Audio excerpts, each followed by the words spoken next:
All right, let's do a quick video on sitting in the half-lotus position, or sitting Indian style, sitting down to meditate.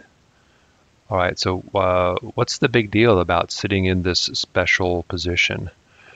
As you might be familiar, in the Kabbalah magic book, it's recommended that when you do the middle pillar work, you stand up and you have the east behind you and you're facing west. That's a good way to do the middle pillar work. But you can also sit down in the middle of your circle and perform the middle pillar that way. And you can sit in something called the posture of pure awareness, which is sitting Indian style on a meditation cushion, perhaps, and sitting in this sort of this position right here. Okay. This is not necessarily a way to imitate the spiritual masters of the East. Okay, this kind of position of sitting harkens back much deeper into our ancestry. Okay, so I think once again, this is a great way to do the middle pillar, and also standing up is also a great way to do it. But you can also sit down in this style. And when you visualize the tree of life over your body, you can imagine that your legs are sticking down through the floor when you're sitting in this, and your imaginary feet are still down, stuck in Malkuth. Okay, and that's the way you picture the tree of life over your body when you're sitting Indian style like this. Okay, this posture is more than just an imitation of the spiritual masters of the East. Okay. Our ancestors, before civilization came along, used to sleep differently than we did today. Okay, and even after civilization came along, we slept differently then than we do today. It's only with the advent of electric light that we began to sleep solidly all through the night. Okay, before electric light came along, we would pretty much go to bed after the sun went down because we'd get sleepy. And because the night is longer than 8 hours, we would tend to wake up in the middle of the night and we would do a few things. Putter around the home, have sex, pray, tend to the campfire, speak to the ancestors. If it's medieval times, you might even go down to the pub and have a drink and talk to your neighbors and then go back home and go back to sleep for your second shift. Okay. If you were a monk, you would get up in the middle of the night and sing praises to God along with all the other monks. This was not a big deal for them to do because they would be tempted to get up in the middle of the night anyway because of the way that the light cycle was proceeding around them. It's only with the advent of electric light that we began to go to bed later and sleep all through the night. Okay. The reason for this is that electric light has blue in it, has some of the blue light of the visible spectrum in it. And the blue light of the visible spectrum signals your brain to stop producing melatonin and to secrete a couple of stress hormones, which get you ready to play and to work during the day. And this is why staring into your phone at night keeps you awake for a long period of time, and it's also why insomnia is so rampant nowadays. There's nothing wrong with people. It's just that we have evolved to not sleep when blue light is present. So in your house, all of these electric lights you have around you have blue in them. Okay, chances are they do. You can replace them. You can get amber-colored antique glow lights. Even if they're LED, that should be good enough. So once the sun goes down and the blue light goes away, you'll get sleepy.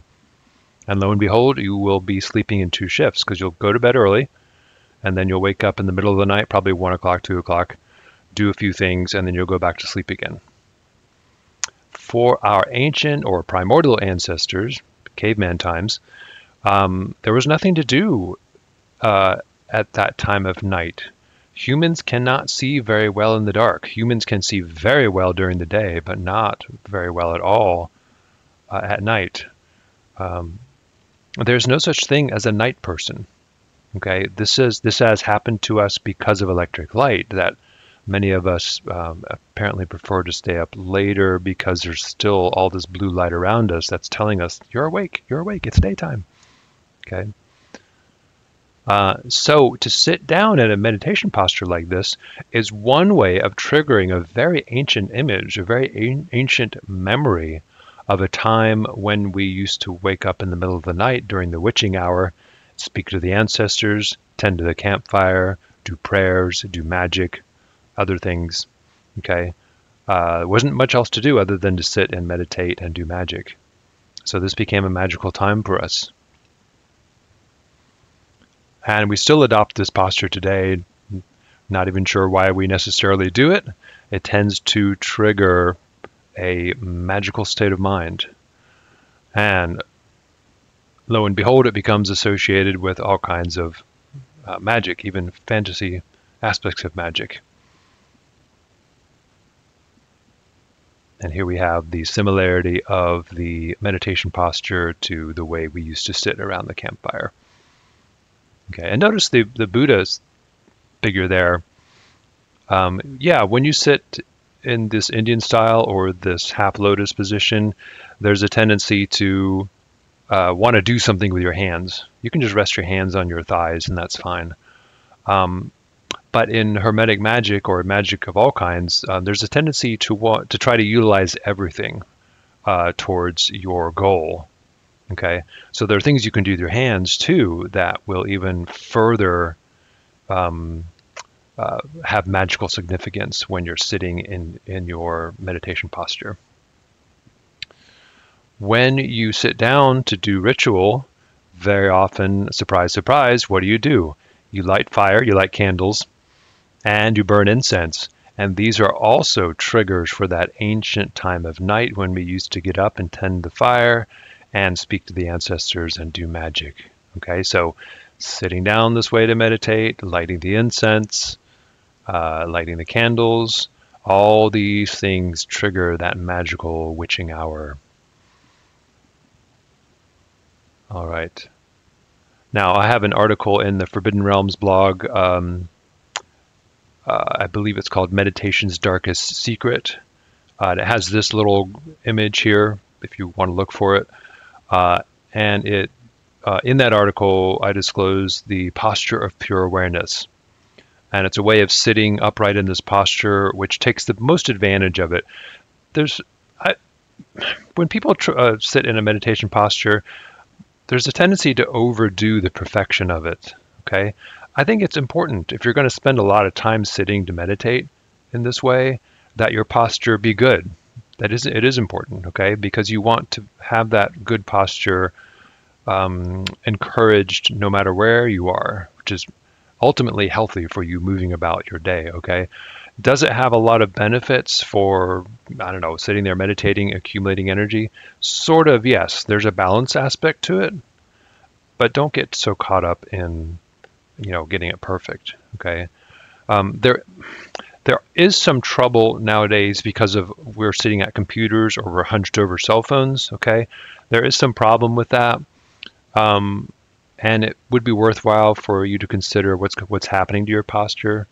A lot of times I'm at the gym and I see guys who they have really good physiques, but they tend to have their shoulders hunched forward and they're sort of stooping, and you can tell this is the posture that they have adopted over their cell phones or at their computers. It's that leaning forward, stooping sort of thing going on, right? So it really is helpful during the day to do some kind of exercises that encourage good posture. Not only can you do like yoga stretches every day that can, like a chest expansion exercise, but you can also learn how to sit in a meditation posture that is straight up and down. Okay, but once again, to try to make it perfect, that's beside the point. All right, and in regards to sitting down in the Indian style, see, what you can do is you can do your lesser banishing ritual, the pentagram, and any other rituals, and then you can sit down and do the middle pillar in this meditation posture. Okay, and that posture plus the candles that you might light and the incense that you're burning, all these things tend to stimulate that ancient primordial memory of waking up in the middle of the night during the witching hour, doing magic, talking to the ancestors, praying, tending to the campfire, wondering what's out there in the darkness of the night. Okay. That being said, I like all of these different ways of doing the middle pillar: standing up, facing west, or lying down with your head pointed toward the east and your feet pointed toward the west, or sitting on a meditation cushion, Indian style, okay, with your hands on your thighs, doing the middle pillar that way, okay. The middle pillar exercise also where you float in the light or you float in the aura, which is very important. You might notice a tendency in your practice when it comes to floating in the aura that you will tend to gloss over that and not spend a good amount of time doing that. That's a mistake. You should spend a lot of time doing that. Spend up to 20 minutes floating in the aura. Okay, and you can do that sitting in this half-lotus position. And once again, if you want to get a sort of perfected version of sitting in a meditation posture, you can go to that article, Meditation's Darkest Secret, and it's described in depth there.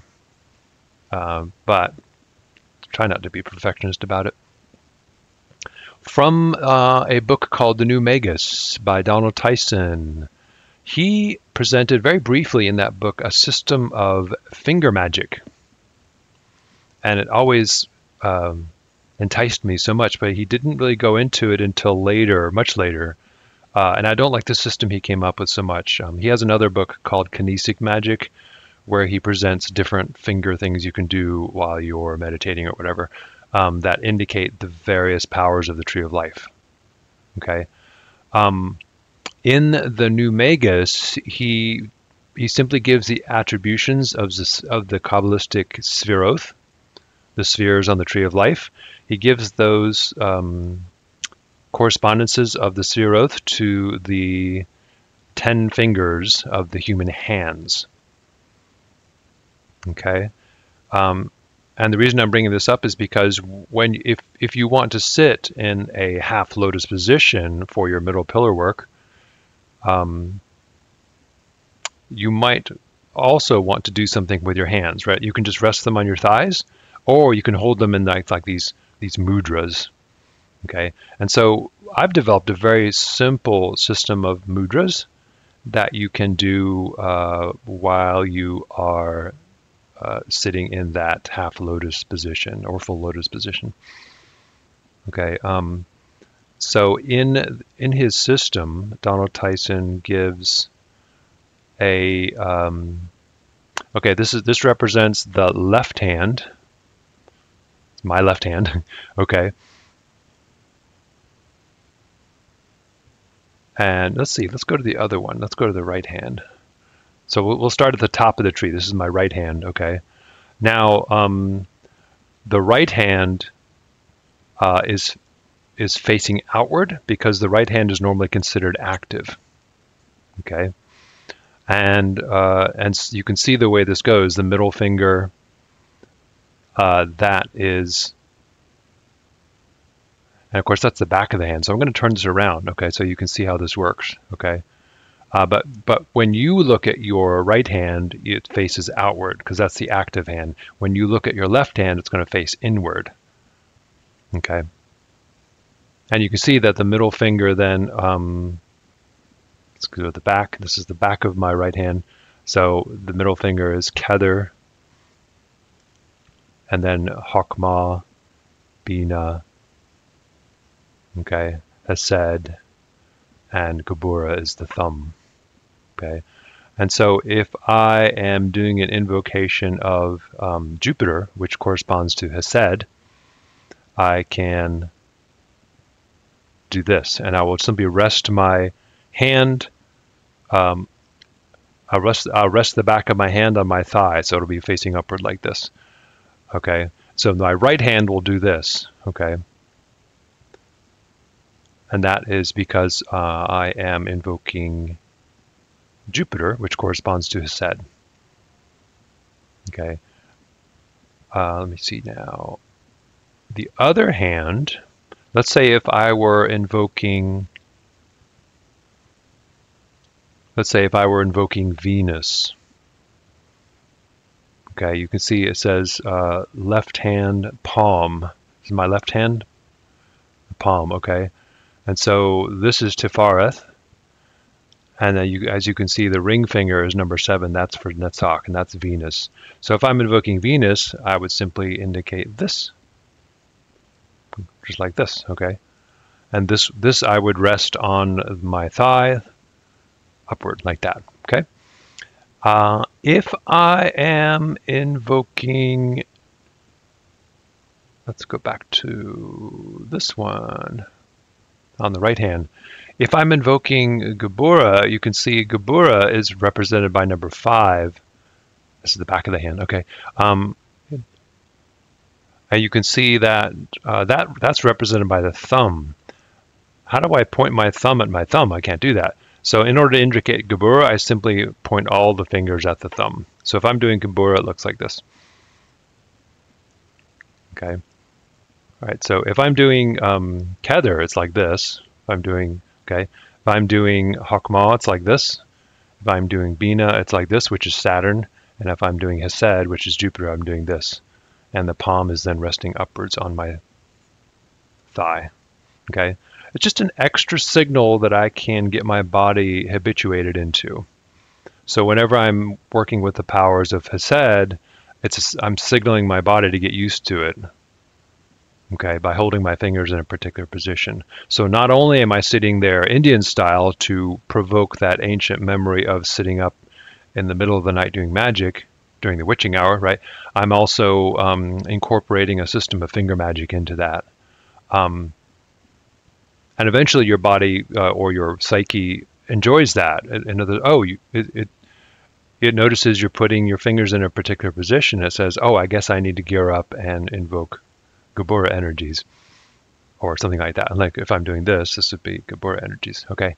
Now, when you're sitting in a meditation posture, let me see if I can clear the screen a little better. You'll do something with both hands. Okay. So you can... let's say if I wanted to invoke, let's say I want to invoke Geburah or Mars, okay? So with the right hand, that is the thumb, okay? And so to indicate Geburah, I need to point all my fingers at my thumb, so that indicates Geburah. And of course, with the left hand, all I'm going to do with that hand is indicate that I'm going to draw down the powers of Geburah into Malkuth. So anytime you're invoking a planetary energy with the right hand, the left hand is simply going to be in the indication of Malkuth, like this. Okay, so if I'm invoking Saturn, with my right hand I would do this, and with my left hand I would do that. Okay. Now, if I'm invoking something with the left hand, like if I'm invoking Venus, with my left hand, I would do this. And with my right hand, I'm just indicating that the right hand is just going to be on Kether. In other words, I'm going to invoke something. So the right hand is indicating Kether, and the left hand is indicating Venus. Okay. And the system it's a pretty cool system of correspondences. Very simple. Just gives your hands something to do that gives you an extra trigger to program your psyche to get in a particular mode. Okay. So once again, if I'm invoking anything with the left hand, because the left hand is this is Tifareth, this is Venus, this is the Sun, this is Venus. This is Mercury, this is the Moon, and this is Malkuth, or the Earth. Okay, so if I'm invoking in something with this hand, I would just use, like if I'm invoking the Sun, I would do this. And with the right hand, then I would just have my this little mudra would indicate Kether. Okay, so whenever I'm invoking something with the left hand, the right hand just sits in the Kether position. Okay. Whenever I'm invoking something with the right hand, let's say if I do Jupiter, then the left hand simply goes in the Malkuth position, to indicate that I'm drawing that energy down into Malkuth. Okay, so if I'm, there we go. So if I'm invoking, if I'm invoking Jupiter, this is my right hand, and then this is my left hand. And they just rest on the top of my thighs, pointing upward. Okay. So whatever works for you, but I do suggest you try it. And of course, when you become aware of this idea of sitting Indian style, that it tends to trigger a very ancient primordial memory, you might want to go all out with that and do ritual in the dark with candles and incense, and sit in your meditation posture for the middle pillar work. All right, and see if that gets you more quickly into a state of mind for deep meditation and reflection, talking to the ancestors, doing magic essentially. All right. Now, if you have the type of body that cannot sit in the half lotus or full lotus positions, it doesn't mean you can't get there. You could condition it to get there. I'm amazed at at the lack of flexibility that some people have, and it's very obvious to me that they could get that flexibility back if they were to do some yoga or things like that. But if you don't want to bother, it's not a big deal. You can still just lie down for your middle pillar work or stand up facing west. All right, not a big deal. You can also sit in a chair. Just grab a chair, stick it in the middle of your circle, and sit upright on a chair. Not a big deal. All right, or even sit in that sit on with your knees facing forward, with your hands on your thighs, the way they do in Japan, I believe it is. Which is probably another good trigger for that magic hour or that witching hour, nighttime, for nighttime magic. All right, so yeah, I'll be interested to see what you guys think. If you sit down in a meditation posture in the dark with candles lit and incense burning, does it sort of get your mind into some kind of primordial, I don't know, cavemanish memory to get you in a particular mode of basically ready to do magic? I wonder what you guys think about that. All right, until next time.